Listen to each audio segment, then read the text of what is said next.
What's going on, guys? Justin with Z1 Off-Road here. Today we're going to be installing a dash platform for your D41, 22, 23, and year 24s. All right, so we're in our 2024 D41. First we're going to do is remove our dash diaper.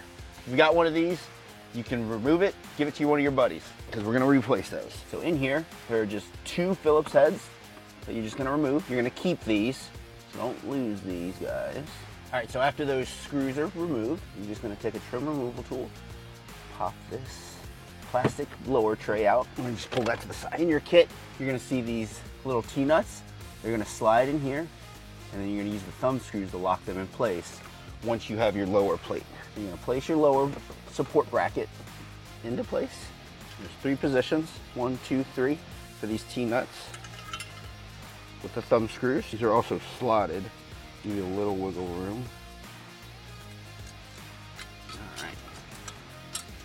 So, you can drop these all into place. I like to slightly pull up on them a little to get them to hold in place.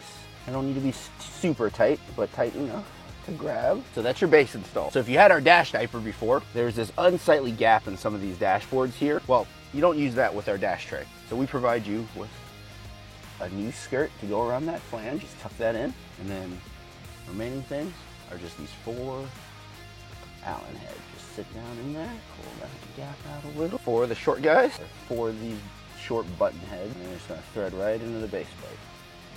Snug turns. So that's how you'll install the Z1 Off-Road dash platform for your D41 model years 22, 23, and 24.